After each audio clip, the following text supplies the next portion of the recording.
Hi, everyone. Welcome. If you're joining in the chat, we're happy to have you. So my name is Pamela Cortez. I'm on the Azure IoT team. I'm running the deep dives. I have a special guest today, Raj, who's also on the Azure IoT team, specializing on Edge. So Raj, do you want to give some information about what you're working on? Sure. I'm Raj. I work on the Azure IoT Edge team.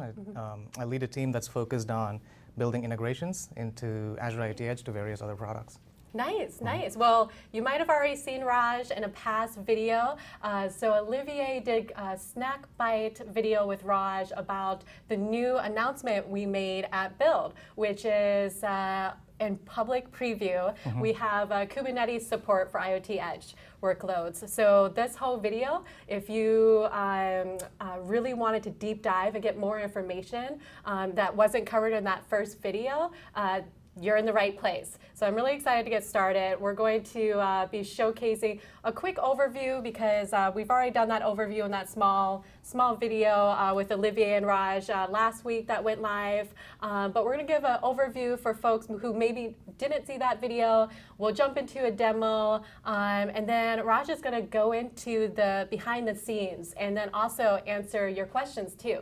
So if you have any questions, I'll be on chat and monitoring, and we have Venkat, who's also on chat, where we can answer your questions live. So let's go ahead and get started. Sure. Just want to reiterate that we have a little bit of an agenda here that we want to we'll go through, but feel free to post questions, and we're happy to take a look at them. So just to get things started, I thought I'd sort of do an overview of what we announced at Build. I know that some of this material has been covered in the video on the IoT Show channel, but for folks who haven't seen it, we'll just do a quick walkthrough of what we announced. So what did we announce? We announced the public preview release of Kubernetes support for Azure IoT Edge. So what exactly does that really mean? One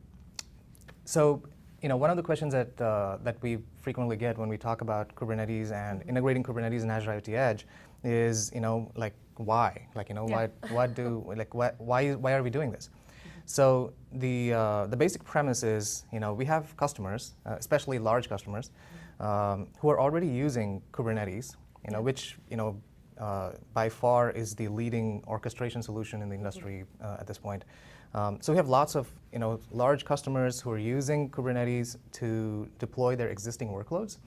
For example, some enterprise software that they're deploying on their network, and their IT team has already built a bunch of infrastructure to deploy these workloads, to manage these Kubernetes clusters, to manage the nodes that are part of these clusters.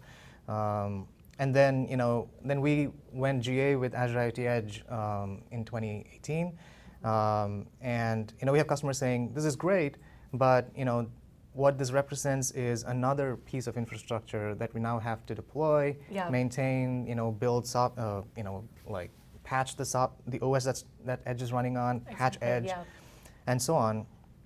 So their ask was, look, we already have this Kubernetes cluster, and we have built a bunch of tooling to manage that cluster. Why don't you make Edge work on that? Then that makes the job easier for these customers. So that's what the motivation was for this work. So what exactly does it do? Essentially, what Kubernetes brings to the table is among a lot of things is increased resilience to workloads that you deploy on a Kubernetes cluster. So just the fact that we're running on it, we get to benefit from those resiliency benefits. Basically, the value add that this integration brings to customers is that you're able to use Azure IoT Hub as your as the single pane of glass that you use to deploy your IoT workloads, right? So we are able to continue doing that. So as a customer who is using Edge, they really don't need to know whether the actual Edge device on premise is a single Edge device or it's running in a cluster, in a Kubernetes cluster, right? So one of the design goals for the integration was that this should be transparent. Like I should be able to do an Edge deployment the way I've always been doing. Like I could go into the portal, I could use the Azure CLI, I could use the CI integration tools and do a deployment, an Edge deployment. And you can even use the same modules you were using too, right? That's exactly right. And that's a good point. Like that was super critical as well. Like, somebody who wanted to deploy a module shouldn't have to do anything different just because it's going to run on a Kubernetes cluster. Exactly, so, and that's kind of required because we have a marketplace now with, a whole bunch of modules, edge modules. So, those marketplace modules need to be able to run regardless of whether it's on Kubernetes or not. So that's one of the design goals that that this integration seeks to achieve. So the same familiar application model, and essentially, if Azure IoT Edge is an open source project, so you can go take a look at it on GitHub. So one of the design goals for us right from the beginning was that we have a design which allows a pluggable model for what the runtime is, right? So essentially, the way I think of the Kubernetes integration is Edge today runs on a variety of operating systems. Like we run on Linux, we run on Windows, we run on different distributions of Linux. So there is an abstraction layer inside Edge that kind of shields the core logic of Azure IoT Edge from the runtime, from the environment that it is running in. So what we have done with the integration is basically build another integration, basically another plugin that instead of talking to a Moby or a Docker container, now it talks to the Kubernetes orchestrator, right? So that's the basic work that we've done here. So the way to think about it is Edge runs on different operating systems, different SKUs. Now it also runs on Kubernetes. Right? And I love that because there's a lot of, especially large companies who are using Kubernetes already, and the fact that they don't have to, change their tooling and everything else. They can still work with Helm, which is a package manager, and they can still work with things that they're familiar with IoT Edge. That's right. Which is great. That's right. Less upskilling on new things. Yep. Yeah. So it works both ways. That's a good point because not only if you're an IoT developer, you use tools and development and deployment experiences that you're familiar with. That is IoT Hub, CI tools, and so on. But if you're a Kubernetes operator, then you use the Kubernetes tools, right? Like you mentioned, Helm is native to Kubernetes. Like Helm is how you is a very popular way of deploying Kubernetes workloads, right? If you don't know about Helm, Helm is essentially a package manager for Kubernetes. There's a CLI, and there's with Helm version 2 at least, you deploy this pod into your cluster, which essentially manages your Helm packages. The Helm packages are called as charts. So yeah, I mean, these are tools that are native to the Kubernetes world, and we're using those exact same tools. So essentially, we're going to go into more detail, but we basically take the Edge application manifest and essentially translate it. Like that's like at a 10,000-foot view is what does the integration do? It translates your Edge manifest into a Kubernetes application definition. That's basically what it's doing, but we'll go into more detail as to exactly what that translation looks like. And we also support running multiple Edge devices on the same cluster. We have customers who wish to deploy different kinds of workloads and manage them as different IoT Edge devices. Now you have the ability to run all of them on the same cluster. Which is nice. I mean, I could see that being a very popular feature because the customers and partners I worked with definitely wanted that capability, and we're using multiple different gateways and different to be able to do that all in one cluster is going to be powerful. Yes. In fact, we did a private preview earlier, and we did not ship this, and we had customer asks who said, this is something that's critical for ours. It is, yeah. And then we added that. So on the slide here, there's a little diagram that kind of talks about what the overall architecture is. We'll go into more detail as we go along today. Maybe we'll whiteboard a little bit. And cool. So. Should we jump into the demo? Or? Yes. All right. Yes, I'm excited. We even have the cluster set up over here for you. Yes. Cool. So basically, I mean, what we have here is a Kubernetes cluster. The reason why I set up this cluster here for this session was that the main point here is that we are running Edge on premise, right? This is not about running Edge in Azure Kubernetes Service in the cloud or any other Kubernetes installation. This is about running Kubernetes on-premise, right? So this is a on-prem cluster. There is a single controller and 3 nodes. So let's go ahead and try deploying a workload, edge workload to this cluster. So again, if you've seen the IoT show video before, this is basically the same demo that we did in that session. But just to give you a taste of what the experience looks like for deploying Edge onto Kubernetes, what I have here is 4 terminals. So essentially on the top right, what I plan to do is basically run a watch command that's continuously listing namespaces from Kubernetes, right? kubectl get ns. So the reason why I'm running this particular command is that I mentioned just earlier that you can deploy multiple Azure IoT Edge devices to the same cluster. Yeah. So essentially how that implementation works is the Edge integration basically goes and creates a separate Kubernetes namespace representing each Edge device. So I've done a watch on the top right corner here that continuously is listing the namespaces in Kubernetes. So when we do the deployment of the device, we should see a new namespace showing up representing that Edge device. And if you had more devices, then simply more namespaces. And on the bottom right-hand corner, I want to run a kubectl get pods command and continuously watch that. Essentially what this is doing here is it's looking for pods in a namespace called IoT Edge Demo 1 Edge E3. Now, this namespace does not exist yet, as you can tell from the terminal on the top. But essentially, when we do the deployment, the Edge operator is going to basically create a namespace and add workloads to that, basically pods to that namespace. So those should start showing up on the bottom right-hand corner, as and when they show up. In the bottom left-hand corner, I'm running a node application, which is basically connecting up to IoT Hub and essentially listening for messages from the hub.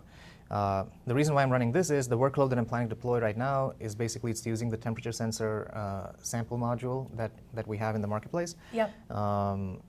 Also to kind of drive home the fact that that's basically the same module that we have in the marketplace. I did not have to modify that in order to make it run on Kubernetes.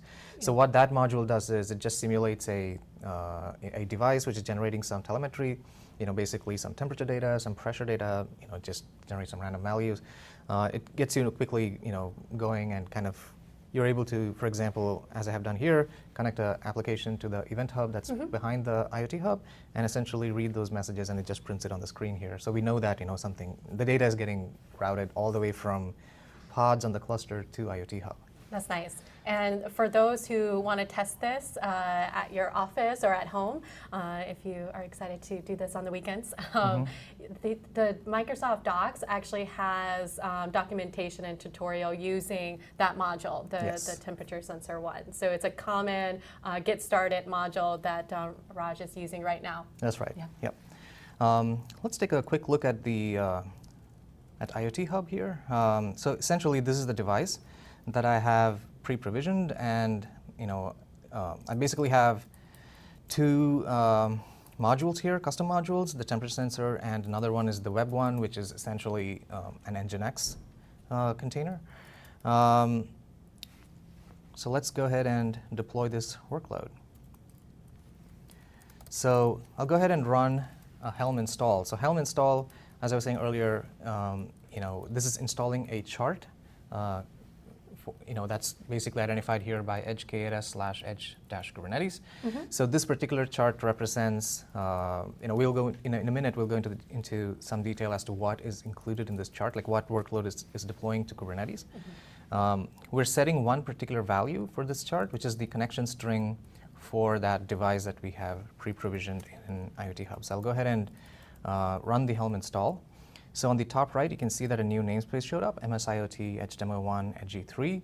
On the bottom right-hand corner, some pods have been provisioned. There's one for Edge Agent, there's one for IoT Edge D, and there was a setup pod that goes away after a few seconds. We'll go into some detail as to what that setup pod does.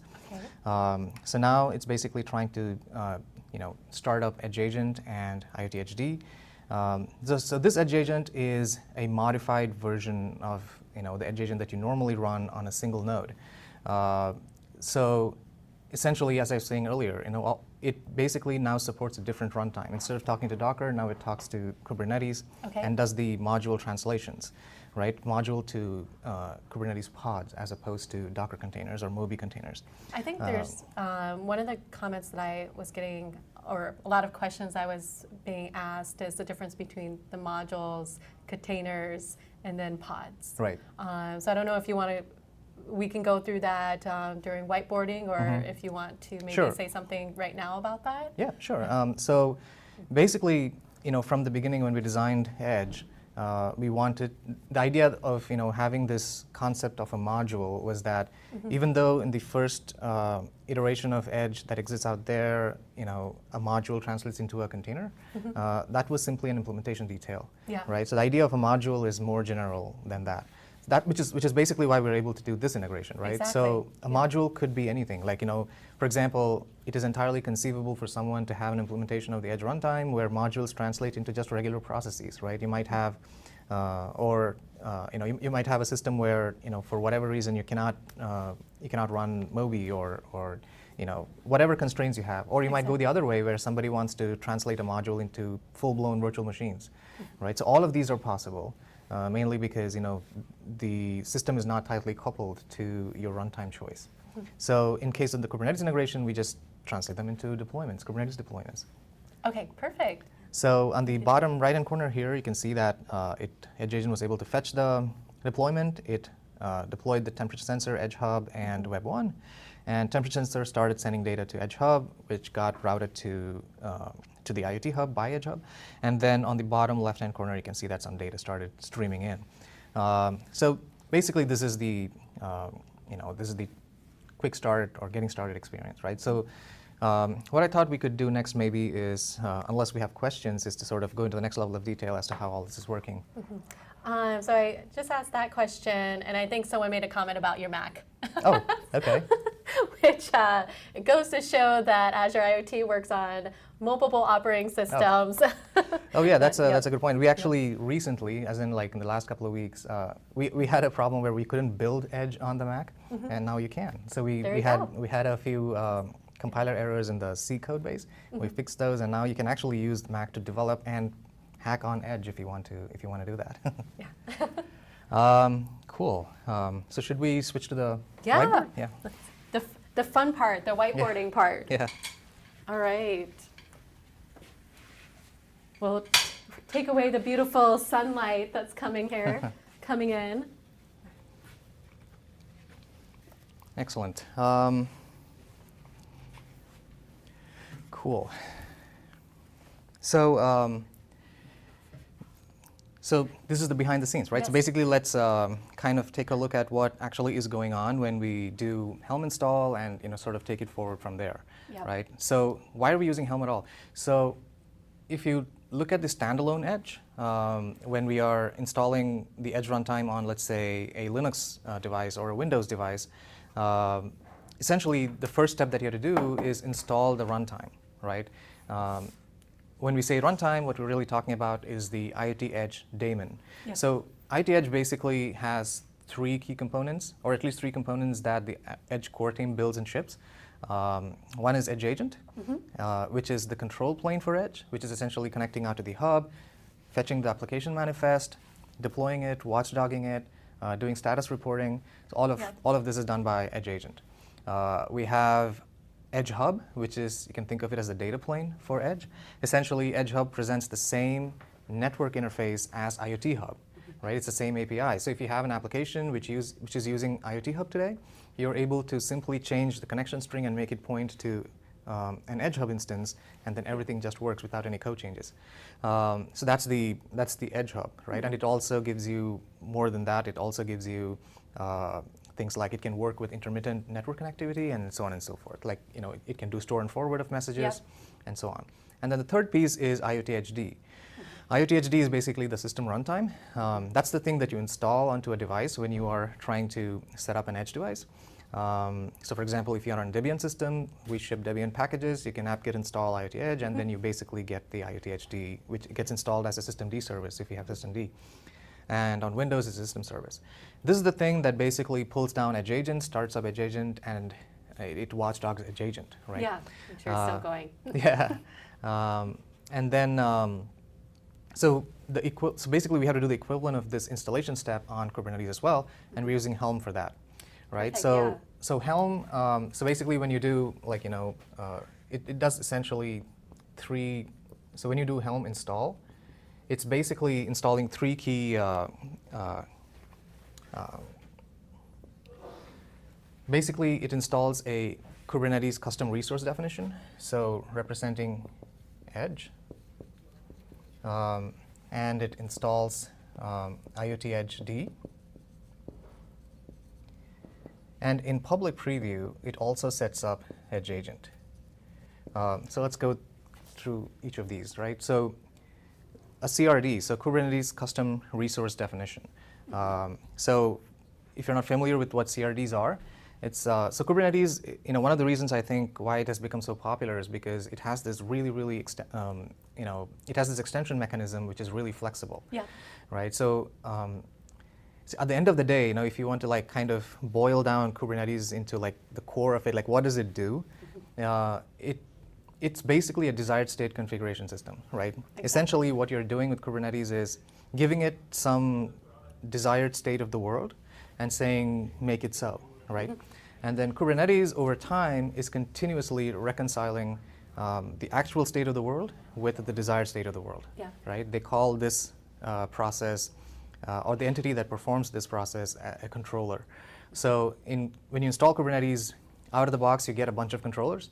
For example, you get the replica set controller.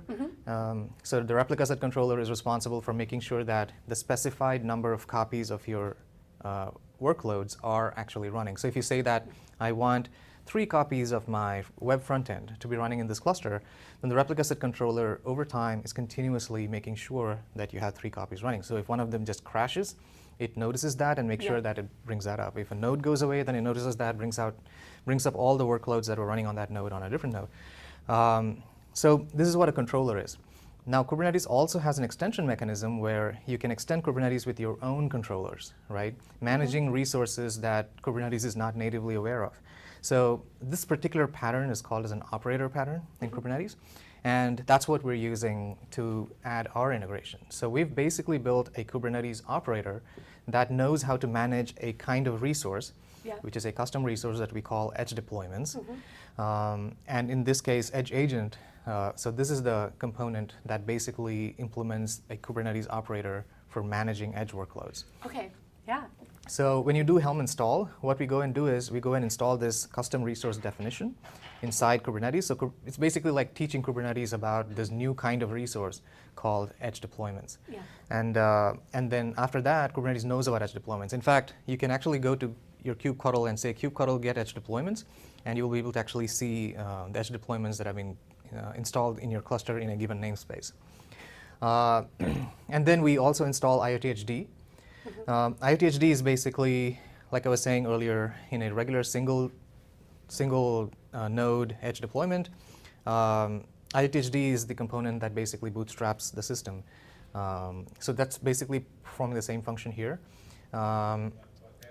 So if you think about IoT Edge D as in the normal edge, it does bootstrap. It also does management of identities, right? When you deploy an edge workload to an edge device, IoT Edge D is the component that's going to IoT Hub and creating module identities for your workload. So that it performs the same duty here. It also sort of abstracts away access to a hardware security module if your edge device has one. It performs the same function here. So those are the same things. We've adapted it so that instead of having to talk to Docker, it talks to Kubernetes. And that's it. So these are the 3 things that the Helm install does. Cool. So let's talk about Edge Agent as that's kind of where the meat of the code lives. All right. So the Edge Agent, let's call it the Edge Agent operator.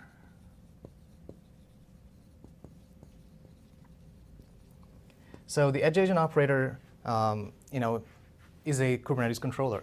Like all controllers, it's continuously trying to move the state of the world from the way it is right now into a desired state. Yeah. So just like in regular Edge, Edge Agent connects up to IoT Hub, fetches the workload, basically the application manifest, and then it goes ahead and instantiates a CRD instance, right? So in the Helm install, basically, when I say that it installs a CRD, what it's doing is it's installing the CRD definition. It is teaching Kubernetes about, hey, there is this new kind of resource called Edge deployments. Yeah. In the future, don't be surprised when you see this kind of a resource getting created, right? Yeah. So that's what the Helm package is doing. Edge Agent Operator is the one that actually creates an instance of that CRD when you do a deployment. So that's where the integration occurs, right? So in the normal Edge, it basically takes the manifest and translates that into a bunch of Docker containers or Moby containers. Yeah. In this case, it translates.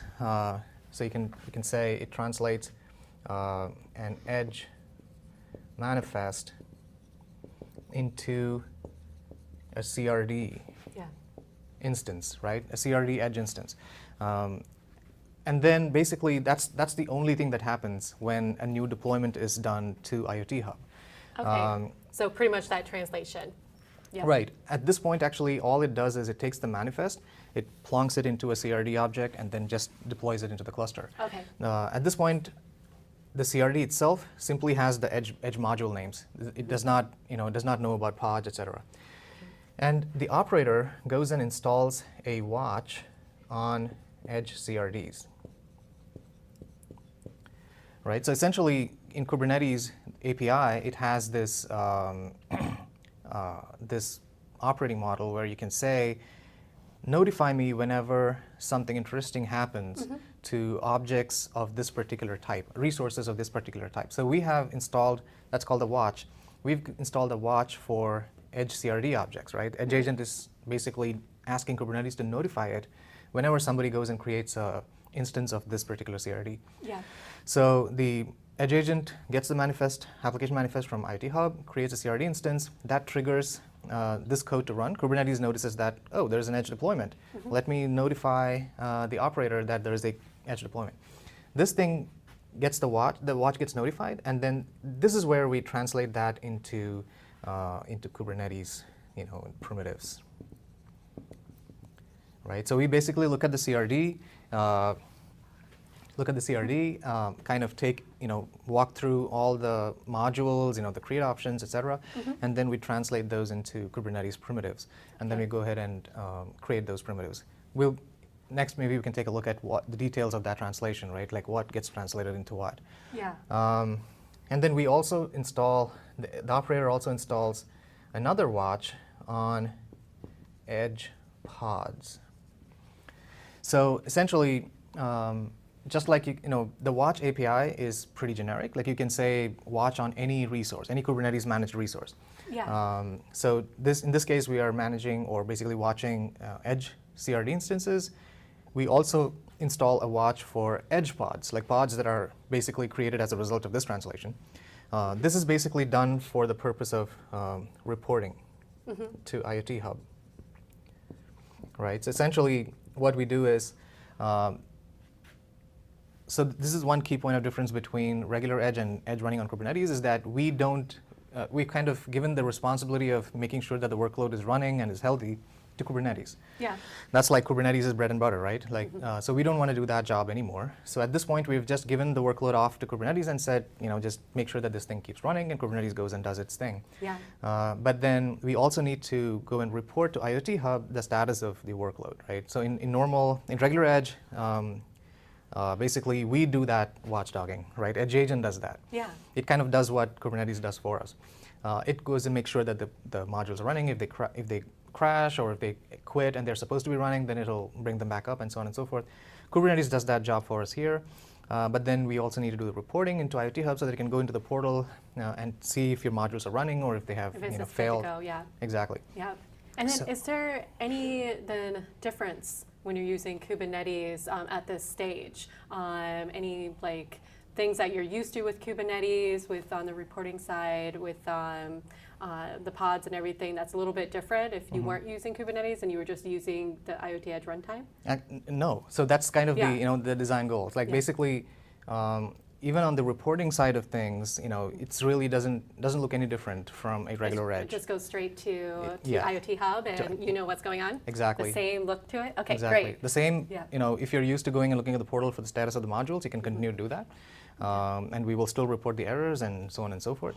And even the at-scale deployments, like if you're using IoT Hub to do an at-scale deployment, all that just continues to work as before. Like nothing changes on that side. So that's kind of to kind of talks to the promise of being able to not have to worry about whether your workload is running on Kubernetes or not, or a regular Edge. So this is, in a nutshell, what the Edge Agent operator is doing, right, and continuously. So we could next take a look at, go into next level of detail on the conversion of Edge CRDs into Kubernetes primitives. Okay, great. All right. How are we doing on questions? Do we have any? Let me see. I think we're doing good on questions. All right. You're just explaining it so well. Or I just put everybody to sleep. Oh yeah. Pretty sure it's the first one. All right. So so let's take a deeper dive into what the translation is, right? Okay. Like essentially, we're at the point where a CRD has been instantiated in the cluster, and now Edge Agent gets notified of it by Kubernetes. Kubernetes says, "Hey, here's a CRD, and for Edge, go do something with it." And then Edge Agent looks at that CRD and then does a bunch of translations. I mean, some of these are probably pretty obvious. Edge modules basically become pods. So we do some bit of work when we're doing this translation. Essentially, we go and inject, like in regular Edge modules, expect to have a set of environment variables to be injected into the container. So that continues to happen. Like we basically, for example, the IoT Hub name, the module ID, the device ID, the generation ID, and a bunch of other environment variables. So all of those things get injected. So basically, the module feels at home. Like it does not know that this is not running in normal Edge, that it's running in a cluster, because we set up the exact same environment that a module expects to have. Yep, it's thinking that it's doing the same thing, and I mean, you guys already translated everything, and I mean, you don't have to change anything with this module, which is really nice. That's exactly right. That's right. And then basically, we go and look at the create options. So in Edge, the way you can sort of customize your container deployments is, today you need to go and set this up in a field called create options in your manifest, right? You have your module, you have your config. Inside the config, the JSON inside the config, you have create options, where you can go and put pretty much any JSON configuration option that Moby or Docker supports. So what we do is we go and take a look at that and essentially translate, as many of those settings as possible to Kubernetes equivalent options, right? So for example, if you have port maps, so in create options, you can go and say that my container or module is essentially a network service. This thing sets up a web server on port 1234, and then you go and set that port mapping up in your create options. We go ahead and look at that and translate that into Kubernetes services. Okay, that's nice. That's actually a feature that's used a lot with a lot of our partners and customers. That's right. Yeah. Like it's pretty common for people to run workloads, which are essentially a service, like offering a service. Edge Hub is a great example, right? Edge Hub offers MQTT, MQP endpoints, and HTTP endpoints for its workloads. So basically, we go and set up Kubernetes services that we port map that into that. By default, we create Kubernetes services of type cluster IP. But this thing can be modified, like if you need a different kind of a service to be created. And we'll go into time permitting, we'll go into details as to when you might want to change that. Okay. And then, of course, what else? We do volume mounts. So if your create option includes a volume mount, we translate that into a persistent volume claim. Okay. So in Kubernetes, how you do persistent state is using persistent volumes and persistent volume claims. So in a nutshell, what that basically allows you to do is, if a workload needs to have some persistent state, right? Why is this important? Because in Kubernetes, pods and containers are ephemeral, transient things that can come and go. So if your container workload is actually saving some data somewhere, and if you save it in the container file system, that's basically not going to be persisted. Like essentially, if Kubernetes detects that your workload is unhealthy, or if the node is unhealthy, it's free to just destroy your pod and bring it up on a different node, right? So if you had saved stuff on the container file system, that's basically gone. So how Kubernetes solves this problem is using this concept called persistent volumes and persistent volume claims. So if you have an edge deployment where your module has create options which specifies a volume mount, then we basically go ahead and provision a persistent volume claim for that volume mount. This requires a little bit of setup. So basically, your Helm install will change. Your Helm install, you basically specify the storage class name and/or a persistent volume name, and then we use that information to basically do this translation. Okay, perfect. What else? We translate. This is pretty straightforward. Labels become annotations on the modules. So if you have in the create options, if you specify labels on your edge modules, they become Kubernetes pod and deployment annotations. Environment variables, I guess we covered that a little bit before. If you have custom environment variables, they just become environment variables. Easy peasy. Yeah, that's pretty straightforward.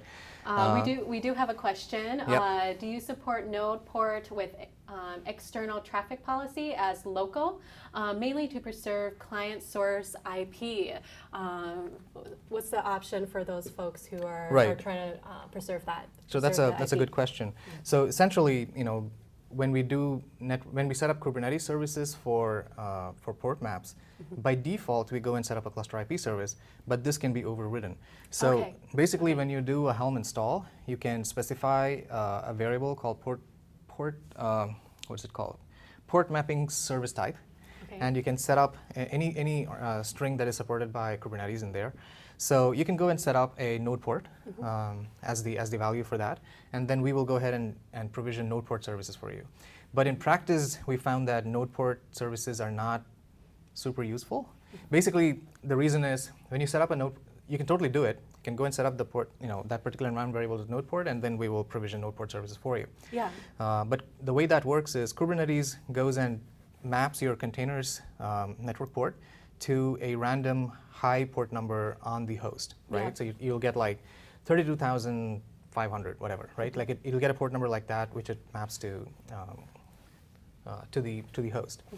Now, this can still work if you have clients which are Kubernetes aware, maybe, right? They can go to the controller and say, what's the port that this service is listening on? Then you discover where the services are. Then you're fine. But if you don't have that, then you need to think of other ways. Like basically, this is essentially the gateway scenario, right? So yeah, that's on the agenda. If we want, we can jump into that actually. Yeah, and then one other question before we jump into that: Are Azure functions going to be supported? Yes. So it's a great question. Both of them were great questions. Yeah. So yes, the short answer is yes. So you can deploy any edge module that works today on a regular edge. So Azure functions are supported on Azure IoT Edge. So they work just the same, exactly the same on Kubernetes. Yeah. Even the blob storage and all of that. Yes. Okay. So if you're using blob storage module on IoT Edge, you can also use that in its. Yes. So if you're using the blob storage module, you will want to definitely make sure that you set up a persistent volume claim. Because you want the data that's stored by the blob storage module to persist, right? So yes, totally, that should work too. Okay, perfect. Good tips. Cool. And then we got another question. Can we set IoT Edge config properties like turning on agent and hubs debug mode on Helm set after boot? Sorry, I didn't get the question. Let me say that again. Can we set IoT Edge config properties like turning on Edge agent and hubs debug mode on Helm's set after boot? Oh, okay. Yep. So the way to do this I would say that the way to do this is the same way that you do in regular Edge, right? So if you were doing this on normal Edge, how would you do it? You would go into your Edge manifest, and you would specify an environment variable for Edge Agent and Edge Hub, right, in its module definition. So if you're not aware, you can do this, right? So by default, when you go and do a set modules, or if you use at-scale deployment, Edge Agent and Edge Hub get auto-configured for you, right? We just put them there. But it's important to realize that those are just regular modules. Like, you can go and modify those things, right? For example, if you want to pin your deployment to a specific version of Edge Agent or Edge Hub for whatever reason, you can go do that. You can go and modify those things. It may not be super obvious by looking at the portal, but these are modifiable. So you can totally go and set up an environment variable for Edge Agent and Edge Hub to change the log level, for example, and then that will take effect. Okay, perfect. Right. So we can jump into the gateway scenario. The next scenario.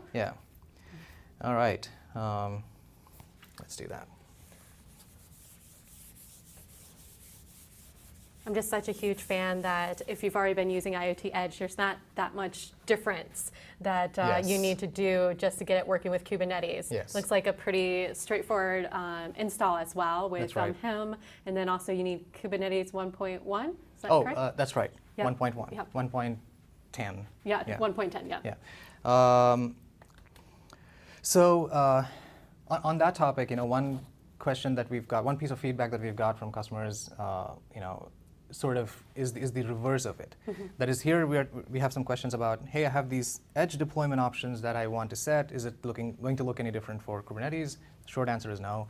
Then we have the other direction where customers say, hey, I want to do this particular Kubernetes option on my Edge deployment, right? I actually want to know that you're running on Edge deployment. So this is not as well supported, right? So essentially, the abstraction that we're trying to maintain is Edge deployments, you don't have to worry about whether you're running on Kubernetes or not. So we're actually, we are in the design phases for thinking how this scenario might be handled. So, for example, if you wanted to go and use some specific Kubernetes feature for which we don't have a translation for today, then that's not supported. So this is something that we are looking forward to from this public preview, right? We would like, if this is important for you, please let us know. Like if there are more Kubernetes options that you want this translation to support, or if you want an escape hatch the way we have for Docker or Moby, right, where you can go and set create options and do whatever you want. Is such an escape hatch a useful thing? Please let us know, because that will help us prioritize some work items. So the gateway. So essentially the problem here is you have an Edge deployment inside your Kubernetes cluster. Now you want devices that are downstream to the Edge device, right, inside the network, to be able to connect to services that are running in the cluster. So the short answer is this experience is no different from what you normally do in a Kubernetes cluster, right? So how do you basically expose any service that's running inside a Kubernetes cluster? I mean, forget about Edge for a moment. Any service that's running inside a Kubernetes cluster, how do you make it available to software and other systems that are outside of the cluster? So basically, the short answer is you do it the same way that you do it normally in a Kubernetes cluster. So for example, if you're in the cloud, like if you're using a Kubernetes cluster in the cloud, like Azure Kubernetes Service, what you do is you set up a service where the service type is load balancer, right? And then in Azure AKS, Azure Kubernetes Service, notices that there is a service of type load balancer in the cluster, and then it goes ahead and provisions a public IP address, right, for that particular service, and assigns it to that service. Now that service now has an ingress configured on that public IP for pretty much any other service, right?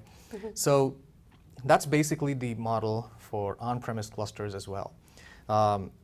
Basically, the way it works is, so we mentioned this Edge Agent environment variable called port mapping service type. So the first thing that you would do is when you do the Helm install, during Helm install, you set up port mapping service type to load balancer. Now, by default, on-premise clusters do not have support for load balancer Okay, service that's good to know. Yeah. Yeah. So this is something that it's a value add that typically cloud providers provide, right? Like Google or Amazon or Azure. When you go and say the service type is load balancer, they provision the IP for you, a public IP for you, and they set up the ingress, and everything is kind of, that's the comfort of being in a managed Kubernetes environment, right? These things are like just taken care of for you. But if you're on premise, we need to do some work in order to enable load balancer support in your cluster. Like one common solution is to use a piece of software called as MetalLB. MetalLB is a load balancer for on-premise Kubernetes clusters that essentially adds support for load balancer service type, right? The way MetalLB works is you install MetalLB into your cluster, you configure it with a range of IP addresses, right? Yep. And then MetalLB, what it does is it does basically the same job that Azure, for example, does in AKS. It notices that a service of type load balancer showed up in the cluster. It goes and picks an IP address from the pool of IP addresses that you've given it, and then assigns it to that service. Now this is, you can think of this IP address as a virtual IP. Essentially what it does is, depending on your, it has a couple of modes that it can work in. For example, on just a regular network, it can essentially use ARP, Address Resolution Protocol, to bind that virtual IP address to the node on which you're, to one of the nodes in your cluster, right? And then Kubernetes takes care of the routing after that.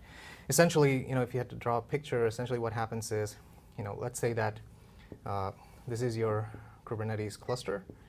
You have, let's say, 3 nodes.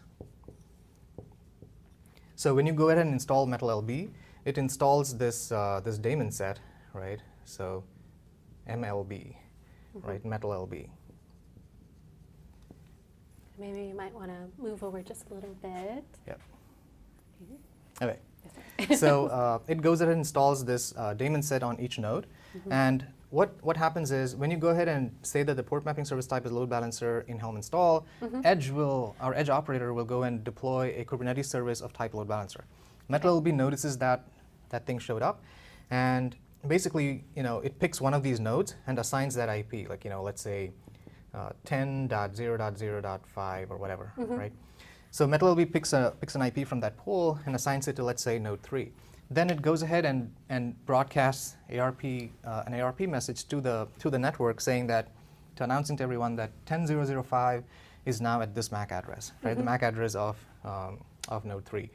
So now basically all the network traffic that's hitting 10.0.0.5 will get routed to node 3, right? And once it reaches the MetalLB daemon set agent, essentially then at that point you're like in the Kubernetes world, right? And then it basically routes that traffic to the service type backing that particular that particular service that's backing this particular service. Essentially, you can think of, for example, if my Edge Hub is the service in question, let's say that's running on node 2, you have kubeproxy. This is basically the proxy installed by Kubernetes on your nodes. Essentially, that you can. This is not literally how the traffic flow works, but at a conceptual level, MLB basically routes that traffic to kubeproxy. Kubeproxy then takes over that network. It takes over that piece of traffic. It knows that this thing is for this particular service. Then it goes and interrogates Kubernetes configuration to find out where it's running. Yeah. So after a bunch of hops, the traffic eventually, there's another proxy here. It eventually ends up with the Edge Hub service, right? So this is. Yeah. In a nutshell, this is how external ingress can work with Kubernetes, right? So this is nothing new. This is all things that you would already do if you wanted to have external traffic coming into workloads that are running in the cluster. That's the same way you do it even for Edge. Yeah. And that's on-prem. This is on-prem. Yep. And there are a couple of modes here. If you had multiple services in your Edge deployment, right? You had Edge Hub and the recently announced Event Grid service, right?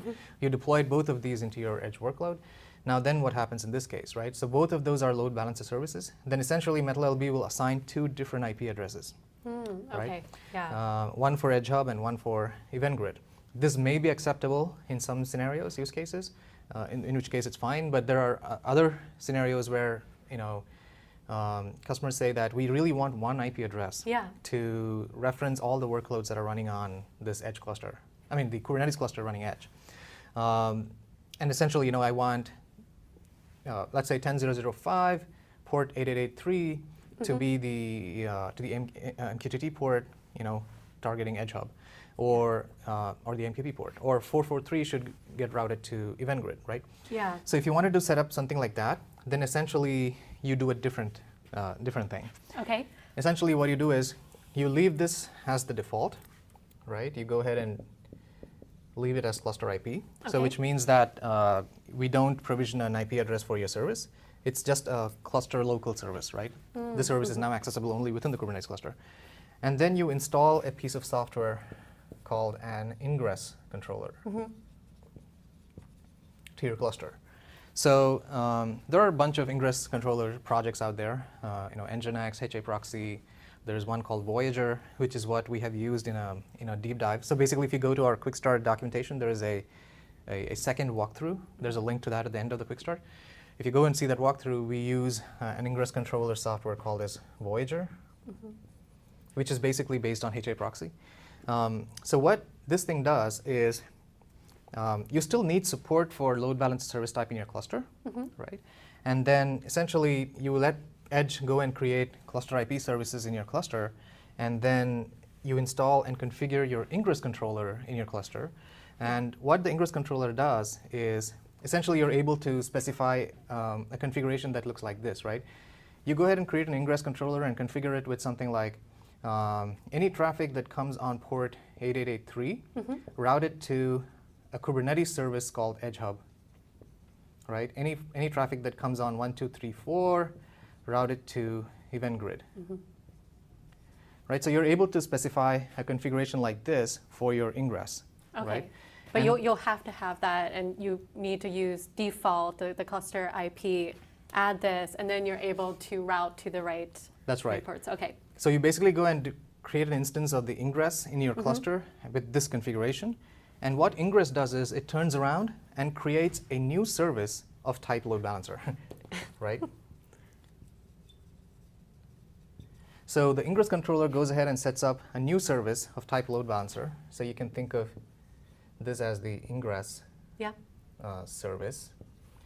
And then since this is of type load balancer, MLB comes in and assigns an IP to that service, right?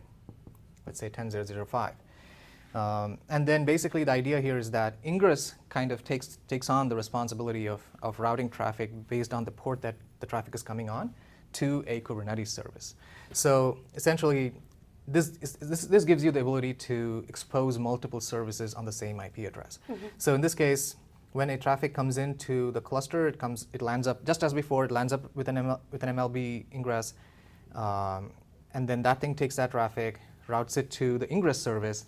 Ingress service takes that traffic, looks at the configuration to figure out the port mapping, forwards that traffic to a Kubernetes service, Edge Hub or Event Grid, and then the traffic finally lands up in Edge Hub. It will get there. Yeah, that traffic. After like a bunch of hops, it will get to the service, right?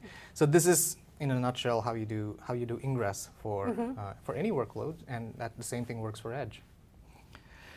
Cool.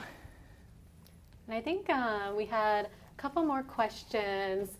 One question is, how does X509 certs work for, or set up for transparent gateway look like on a Kubernetes cluster? And then I think Venkat got in there and was just asking, is this for downstream devices? And yes. So for downstream devices, how does X509 certs work? Right. Yeah. So Venkat's a great guy to talk about for this particular aspect. And also there is a detailed walkthrough where you can actually go and try all this out for yourself. But in a nutshell, the fact that we have an ingress controller that's like fronting your service, you have the flexibility now to do TLS termination at that point, right? Essentially, you're able to have so you have a downstream device, right? So device 1. So this thing is connecting up to Edge Hub via this ingress. Now you have the ability to configure your ingress with a certificate, the issuer of which is trusted on this particular device, and you can basically do TLS termination at that point. And then the connectivity between this and Edge Hub, depending on what ingress controller you're using. For example, if you're using Voyager, you can configure Voyager, for example, to not worry about the TLS certificate for the internal traffic. For example, you can say TLS verify false, in which case it doesn't bother with verifying the server certificate that Edge Hub uses. But you don't have to use it in that mode. If you care about that traffic as well, you can actually run Edge Hub with your own certificate, right? Essentially, just like in regular Edge. In normal Edge, if you want to do ingress from downstream devices, how do you do TLS? You go and specify in your Edge installation a particular owner's a device CA, right? You go in your config, you go and say, here's the device CA that you can use to issue certs for the server workloads inside your Edge deployment. It's the same way for the Kubernetes. So when you do a Helm install, there is an option where you can go and say, here is the cert that I want to use as the device CA, the issuing cert. And then IoT HD will use that cert in order to issue certs to the workloads, like Edge Hub or Event Grid or any other service. So you can do that, right? And now that you can specify a CA, then the issuer of that can be deployed to downstream devices, and now they know to trust that service. And you could do the same thing with the TLS server that the ingress is setting up for you. So, yeah. Great, and I think all the other questions were answered during chat, and it looks like we have 5 more minutes left. So, if people had feedback where this is in public preview, so we're constantly getting feedback, where should they give that feedback to? If that way it could help you help the team pick which features to go ahead and support. Right. Yeah. We actually have a bunch of venues. Now that this video is going to be on Channel 9, you can see it on YouTube. We'll monitor those comment section, and but if you want the primary, let me just bring up the slide here. The primary feedback mechanisms are essentially, if you go to our docs.microsoft.com, we have a page that talks about this preview. So you could totally go and put your feedback there, and we are looking at that. All of this implementation is available on GitHub. So it's in a separate branch. It's not in master yet. Over the next few weeks, we are merging all of this into master. But feel free to go and raise issues on GitHub. If you run into problems or if you have feedback for us, we are monitoring the GitHub issues. And we also have a user voice forum. And the link for that is up on the screen. So feel free to go and if you have feature asks, for example, if you have asks around specific Kubernetes features that we want to see light up in this integration, it's a great place to go and give us that feedback.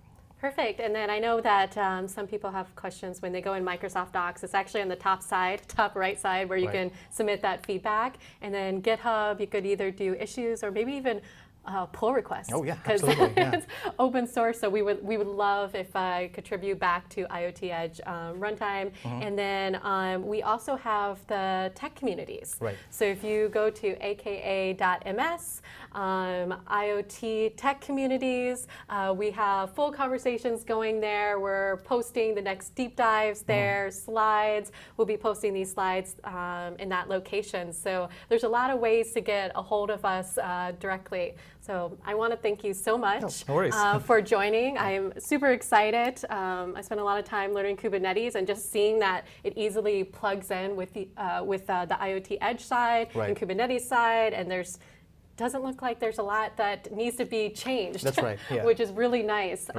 especially when you're trying to go from proof of concept to production quickly. That's right. So I think that's great, and thank you for everyone joining and asking questions. And hopefully we got to all of your questions and continue to reach out to us. Yeah. So see you in 2 weeks for the next deep dive. Thanks, everyone. Awesome. Thank you. Thanks.